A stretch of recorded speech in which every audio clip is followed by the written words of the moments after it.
Hello guys, good morning to all. My name is Shivam Tyagi. Welcome to Study Funda. So here's the complete newspaper analysis of 8th September 2020. Let's start the session. Our first news is regarding government intervention in education should be minimal. अभी prime minister जो हमारे मोदी हैं उन्होंने inaugurate करा हमारी जो नई education policy आई है। आपको पता न्यू एजुकेशन पॉलिसी जो आई है, तो इसमें बोल रहे हैं जो हमारा एजुकेशन है उसमें गवर्नमेंट का इंटरवेंशन बहुत कम होना चाहिए। तो सबसे पहले हम जान लेते हैं एजुकेशन। क्वेश्चन पहले यही बनेगा, एजुकेशन किस लिस्ट में रखा गया। आपको पता है 7 शेड्यूल में 3 लिस्ट हैं, स्टेट लिस्ट, कंकरेंट लिस्ट और यूनियन लिस्ट। तो एजुकेशन जब हमारा कॉन्स्टिट्यूशन बना था तो ये स्टेट लिस्ट में रखा गया था। याद रखिएगा, जब हमारा कॉन्स्टिट्यूशन बना था तो education is in state list, but by 42 constitution amendment act के थ्रू इसको एजुकेशन को हमने कॉन्करेंट लिस्ट पे डाल दिया। याद रखिएगा, अब प्रेजेंटली जो एजुकेशन है वो हमारा कंकरेंट लिस्ट में। कंकरेंट लिस्ट का मतलब क्या है कि एजुकेशन पे जो लॉ है वो स्टेट भी बना सकता है और सेंटर भी बना सकता है। तो एक क्वेश्चन तो आपका ये हो गया कि एजुकेशन किस लिस्ट में आता है। फिर ये तो मैंने आपको बता दिया, मोदी जी कह रहे हैं कि इसमें मिनिमम इंटरवेंशन होना चाहिए। फिर ये बोल रहे हैं कि जैसे हमारी फॉरेन पॉलिसी होती है, जैसे हमारी डिफेंस पॉलिसी होती है, जो सरकार कंट्री के लिए बनती है, किसी पर्टिकुलर गवर्नमेंट के लिए नहीं बनती, ऐसे ही हमें एजुकेशन को करना चाहिए। एजुकेशन भी हमारी कंट्री के लिए होनी चाहिए, किसी पर्टिकुलर गवर्नमेंट की नहीं होनी चाहिए। तो ऐसा पॉइंट आप अपने एस्से में कहीं यूज लिख सकते हैं, जस्ट एज जो यहाँ लिखा है सेम आप ऐसे ही अपने एस्से में यूज कर सकते हैं अगर कोई गवर्नमेंट से एजुकेशन से रिलेटेड कोई एस्से आता है तो।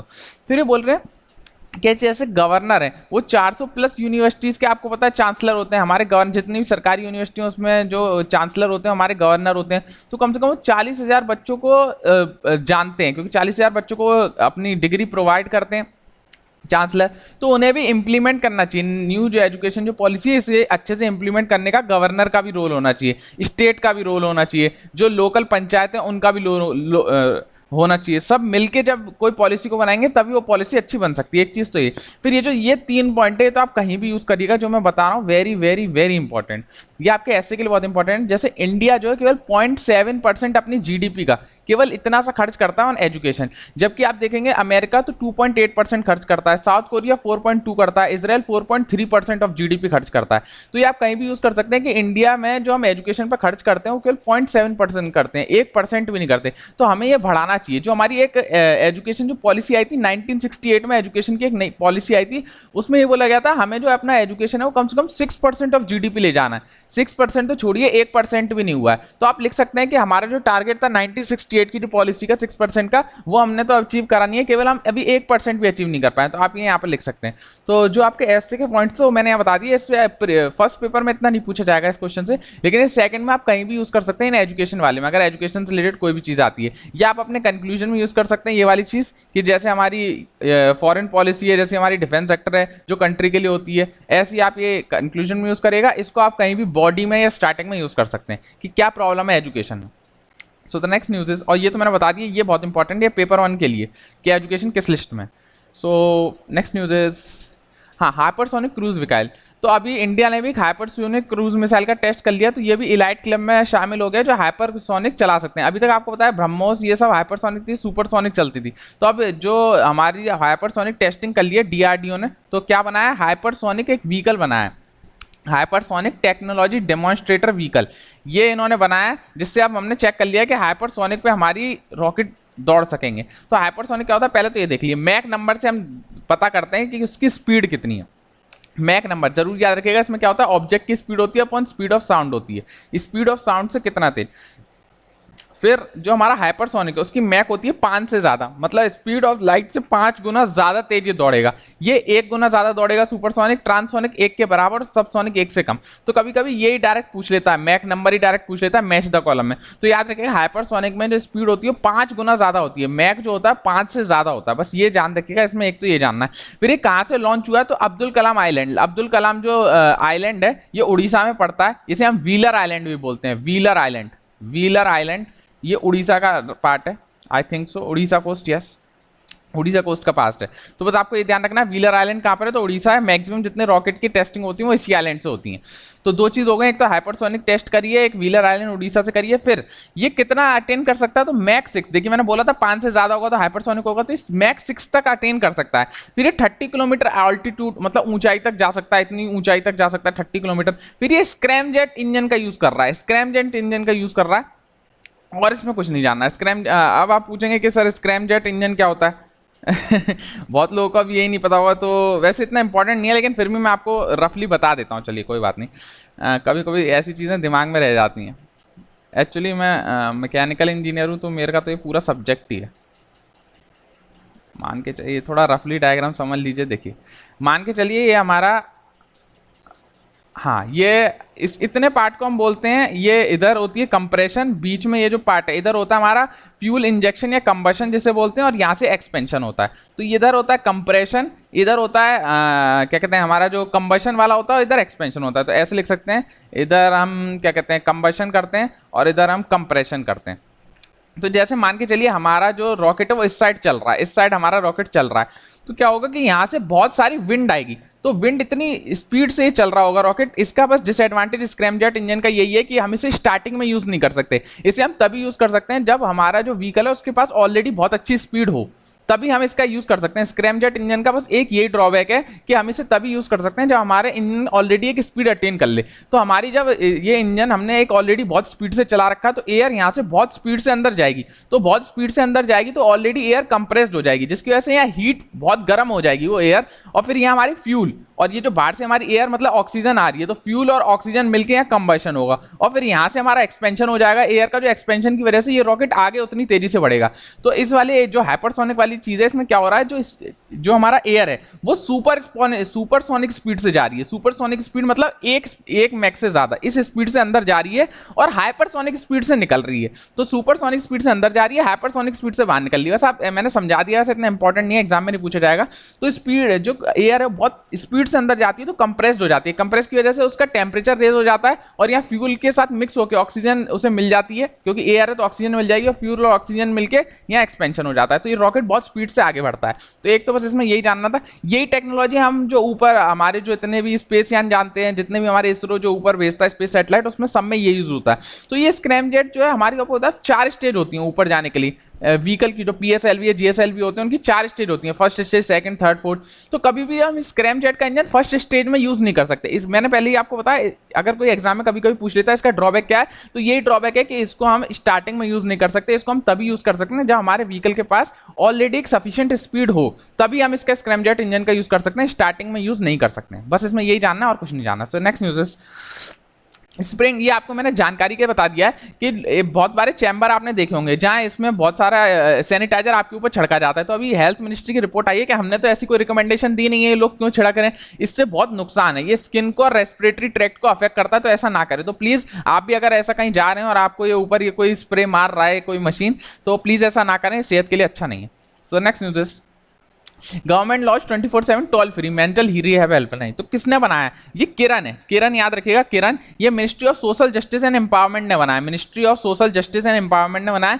क्या ये 24/7 हेल्पलाइन नंबर है, जिनको भी स्ट्रेस है, एंजाइटी है, जो भी परेशान है, तो इस नंबर पर जाके वो बात करेंगे तो उनकी स्ट्रेस एंजाइटी दूर हो जाएगी। तो बस हमें ध्यान रखना है किरण क्या चीज़ है, तो 24/7 हेल्पलाइन नंबर है, ताकि स्ट्रेस एंजाइटी जो पीपल या बच्चे इशू फेस कर रहे हैं तो वो ना करें। किसने लॉन्च करी है? Ministry of social justice and empowerment ने। बस इसमें और कुछ नहीं जानना है, बस इतना इंपॉर्टेंट है।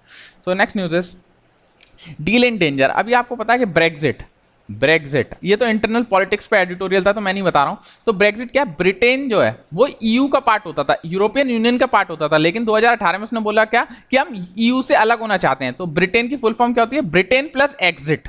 ब्रिटेन एग्जिट हो रहा है ईयू से, तो ब्रिटेन प्लस एग्जिट को मिला के ब्रेक्जिट बना है। जिन बच्चों को ना पता मैं उनको बता रहा हूं। तो ब्रिटेन प्लस एग्जिट को मिला के ब्रेक्जिट बन गया। तो अभी इसकी डील थोड़ी खतरे में है, ये सब हमें नहीं जानना है। सबसे पहले हम जान लेते हैं यूरोपियन यूनियन क्या है। ये अगेन मेरा ये नोट्स का पार्ट है। तो यूरोप, इसमें आपका पूरा यूरोपियन यूनियन से जितने क्वेश्चन बन सकते हैं वो सारे मैंने बता दूंगा अगर बनते हैं तो यूरोपियन यूनियन में 27 कंट्रीज आते हैं। पहला क्वेश्चन तो यही बनता है। फिर जिसमें से यूरो करेंसी, आपको पता है यूरोप में यूरो करेंसी यूज होती है। तो ऐसा नहीं है कि सारे यूरोप के नेशन यूरो यूज करते हैं, केवल 19 नेशन है जो यूरो यूज करते हैं। 8 के पास अपनी खुद की करेंसी है, वो यूरो यूज नहीं करते हैं। पहला क्वेश्चन तो यही बन जाएगा, सारे नेशन यूरो यूज करते हैं तो नहीं। अच्छा, फॉर्म कैसे हुआ? यूरोपियन यूनियन स्टार्टिंग में नहीं था। सबसे पहले 1952 में ट्रीटी ऑफ पेरिस हुई। इसमें स्टील कम्युनिटी बनाई गई, कोल और स्टील कम्युनिटी बनाई गई, और वहां का कोर्ट बनाया गया। तो दो चीज बनाई गई ट्रीटी ऑफ पेरिस से, एक तो स्टील और कोल कम्युनिटी और वहां का कोर्ट, दो चीज बनाई गई। फिर यूरोटम ट्रीटी हुई, इसमें एटॉमिक एनर्जी की कम्युनिटी बन गई। पहले वाले में कोल स्टील की कम्युनिटी बनी थी पेरिस में, यूरोटम में हमारी एटॉमिक एनर्जी की कमिटी बन गई। फिर ट्रीटी ऑफ रोम हुआ, इसमें इकोनॉमिक की कमिटी बन गई। देखिए तीनों में अलग अलग कमिटी बनी है, इसमें कोल कम्युनिटी बनी है, इसमें एटॉमिक कम्युनिटी बनी है, इसमें इकोनॉमिक कम्युनिटी बनी है। तो रोम में हमारी इकोनॉमिक कम्युनिटी बन गई। फिर हमारा एक ही एग्रीमेंट है, शेजन एग्रीमेंट। इसमें ये था कि यूरोपियन नेशन में सबसे अच्छी बात क्या है कि आप अगर मान के चलिए नीदरलैंड के बंदे, वो नीदरलैंड कह रहा हूँ, आप अगर मान के चलिए डेनमार्क के बंदे हैं तो आप फ्रांस में जा सकते हैं बिना पासपोर्ट के, क्योंकि यहाँ बॉर्डरलेस हो गया है। तो ये बॉर्डरलेस की बात हुई थी कि हम ओपन बॉर्डर है, किसी भी देश में विदाउट पासपोर्ट जा सकते हैं ईयू के। तो किसमें बोला गया था, शेंगन एग्रीमेंट है, इसमें बोला गया था कि बॉर्डरलेस बना दिया है पूरा ईयू का। अगर कोई एक जगह का सिटीजन है तो किसी दूसरे नेशन में भी जा सकता है अगर वो ईयू का पार्ट है, तो विदाउट उसे पासपोर्ट लेने की जरूरत नहीं। किसमें बोला गया, शेंगन एग्रीमेंट। फिर ये दो एग्रीमेंट बहुत इंपॉर्टेंट है, ट्रीटी, मैस्ट्रिक्ट ट्रीटी और एक है लिस्बन ट्रीटी। तो मैस्ट्रिक्ट ट्रीटी में क्या हुआ था, जितनी भी कम्युनिटी थी, coal community, atomic community, economic community, इन सबको कंबाइन कर दिया गया था और यहाँ पे इन तीनों को कंबाइन कर दिया और सेंट्रल बैंक बनाया गया। मैस्ट्रिक्ट ट्रीटी में दो चीज हुई, जितनी भी हमारी ओल्डर कम्युनिटी थी उन सबको कंबाइन कर दिया गया और एक बैंक बनाया गया। फिर ईयू जो हमारा फॉर्म हुआ है वो ट्रीटी ऑफ लिस्बन से फॉर्म हुआ है। ध्यान रखिएगा, ट्रीटी ऑफ लिस्बन 2007 में आई थी, यही पूछी जाती है मेनली कि ईयू फॉर्म किससे हुआ है, तो ट्रीटी ऑफ लिस्बन से फॉर्म हुआ है। और इसको ईयू को नोबेल प्राइज भी मिल चुका है 2012 में, ये भी आप याद कर सकते हैं। तो इसकी शॉर्ट फॉर्म है जितने ये एग्रीमेंट है, तो PERSML, पैर से मारी लात। तो आप याद रखिएगा, पैर से मारी लात, ये क्या है, पेरिस, यूरोटम, रोम, शेंगन, मास्ट्रिक्ट, लिस्बन। तो ये 6 हैं जो इसमें एग्रीमेंट की तरह यूज होते हैं यूरोपियन यूनियन में। तो पैर से मारी लात, ये इसकी शॉर्ट फॉर्म है। तो आप देख सकते हैं, वैसे जो पूछा जाएगा मेरे अकॉर्डिंग तो मैस्ट्रिक्ट ट्रीटी और लिस्बन ट्रीटी पूछा जाएगा, ये बाकी की ट्रीटी इतनी इंपॉर्टेंट नहीं है, ये शुरू का ये दो इंपॉर्टेंट है बस। फिर भी आप अपने नोट्स में नोट कर लीजिए, बाई चांस पूछ लेता है तो कह नहीं सकते। अब जैसे आप एनडीए का पेपर मेरे को देख रहा था तो मैं उसमें देखा कि उसमें पूछा गया कि अभी रिसेंटली आपको पता है एक फ्लाइट में हमारी आग लग गई थी जो आ रहा था, तो उसमें उस फ्लाइट का नाम ही पूछ लिया। बताइए, एनडीए के पेपर में फ्लाइट का नाम पूछ लिया। अब मेरे से जो वो लोग बच्चे बोल रहे थे कि सर आपने वो एमटी न्यू डायमंड मैंने पढ़ा दिया था कि इसमें आग लग गई है एमटी न्यू डायमंड में, तो आप ये क्यों पढ़ा रहे हो। तो अब देखा एनडीए के पेपर में पूछा गया कि कौन से प्लेन में आग लग गई थी। तो भाई यूपीएससी ऐसे सवाल पूछता है, मेरे को आप लोग बोलते हो सर ये पढ़ाओ ये नहीं पढ़ाओ, तो मैं ऑलरेडी बहुत सारे पेपर मैंने देख रखे हैं, मुझे पता है कहाँ से यूपीएससी पूछ सकता है। तो फिर भी लोग समझते नहीं है, सर बोलते हैं कि आप ज़्यादा पढ़ा रहे हो, कम पढ़ा रहे हो, ऐसा पढ़ा रहे हो, वैसा पढ़ा रहे हो, क्या ही बोलूँ। चलिए कोई बात नहीं। तो next news is reviving the economy, ये एक एडिटोरियल आया था। तो हमारी इकोनॉमी में अभी क्या क्या दिक्कतें चल रही हैं और हमें क्या क्या करना चाहिए, तो बस आप ये समझ लीजिए, अगर कहीं चाहे तो आप इसका यूज़ कर सकते हो। मेनली जो ये प्रॉब्लम बता रहे हैं 4 प्रॉब्लम है। एक तो जीडीपी हमारी बहुत कम हो गई है, कम से कम पहले 40 होती थी जो 30 होती थी, जो अभी 20 के करीब आ गई है, इतनी गिर गई है। पहली प्रॉब्लम तो जीडीपी डिक्लाइन की हो गई है। दूसरी प्रॉब्लम है हमारी डिमांड, जो अर्बन इंडिया में जो हमारा सिटीज है उनमें डिमांड गिर गई है। इसको आप कैसे प्रूव करेंगे, जो हमारी कार जो मैन्युफैक्चर है, ऑटोमोबाइल का जो सेक्टर है वो बहुत ज्यादा गिर गया। ठीक है, पे दूसरी प्रॉब्लम है। तीसरी रूरल डिमांड, रूरल डिमांड बोल सकते हैं या रूरल वेजेस। आपको पता है कि बहुत लोग यहाँ से माइग्रेट हो के अपने घर गए, रूरल इंडिया में गए, तो उनको जॉब नहीं मिल रही है। तीसरी तो ये प्रॉब्लम आ गई कि उनको जॉब नहीं मिल रही है, रूरल डिमांड कम हो गई। चौथी जो इंपॉर्टेंट चीज़ है वो हमारी है कि हमारी जितने 8 कोर इंडस्ट्री है, मैं आपको पहले ही बता दी हूँ, 8 कोर इंडस्ट्रीज जितनी है हमारी वो सब डिक्लाइन हो चुकी हैं।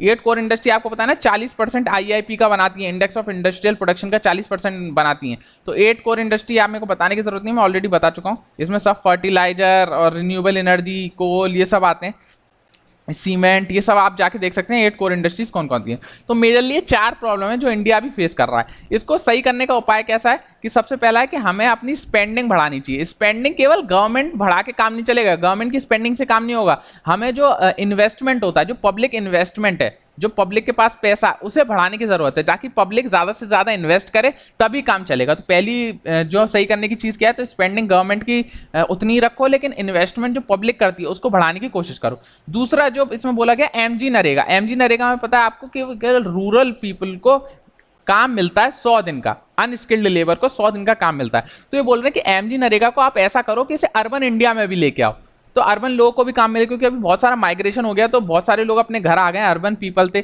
अब उन्हें काम नहीं मिल रहा है। रूरल पीपल को तो चलो ये है कि 100 दिन का पक्का काम मिल जाएगा, लेकिन अर्बन पीपल को काम नहीं मिल रहा है। तो ये बोल रहे हैं कि 100 दिन का काम मिले, इसलिए और क्या कहते हैं, एमजी नरेगा को अर्बन इंडिया में भी लेके आओ।